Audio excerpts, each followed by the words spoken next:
Jordi, do ponto de vista da economia, a gente tem visto algumas barbaridades. Então tem a lei das estatais, que você não pode indicar pessoas que não tenham um preparo técnico para o cargo e mais alguns outros detalhes.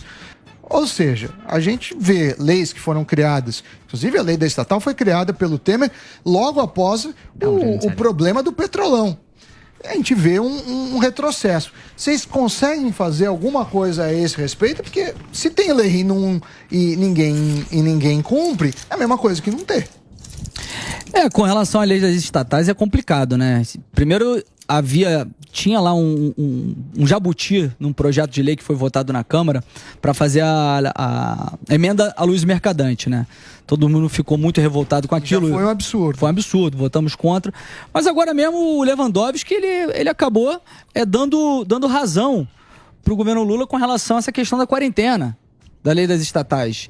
Então, assim, tem coisas que realmente fogem ao nosso alcance. Nós temos visto aí um governo que tem uma sanha ideológica, revanchista, contra as reformas que foram feitas e que deram certo. A lei das estatais, a própria autonomia do Banco Central, que ele vive atacando. O teto de gastos, que agora vai ser substituído. O teto de gastos era algo que estava funcionando perfeitamente no controle dos gastos públicos. Aí apresentou agora um arcabouço fiscal, que a gente só tem um PowerPoint, que atrela o crescimento da despesa ao crescimento da receita, gerando mais tributos, vai aumentar muito o tributo e não vai conseguir controlar a dívida pública. E pior, se a economia não crescer, a despesa tem um mínimo, tem um gatilho que eles chamam de contracíclico. E aí a dívida pública pode estourar. Exatamente. E ainda tem a questão do marco de saneamento, que isso daí foi absurdo. Sim. O marco do saneamento básico, um dos maiores avanços para a gente fazer a universalização dos serviços de água e esgoto no país, que assim foi difícil a aprovação.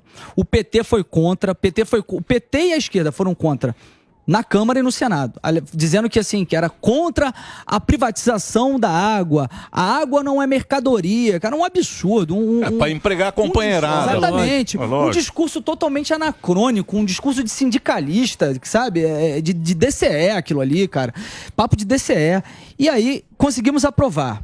E aí, qual era a premissa?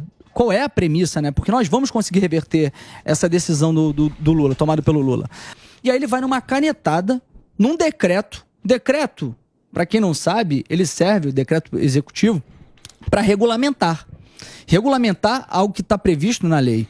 Mas não, ele alterou a lei através do decreto, alterando o prazo em que deveria comprovar a capacidade técnica, inclusive tirando a necessidade de licitação. Para quê? Para salvar o contrato da Embasa. Isso, que é a baiana, né? Baiana. A baiana que é, o problema é a baiana. É a baiana, a baiana brigou muito. Além dos outros contratos que ele quer, obviamente, privilegiar. Quer ter dispensa de licitação. Seja, se é empresa pública, você pode vender mais caro.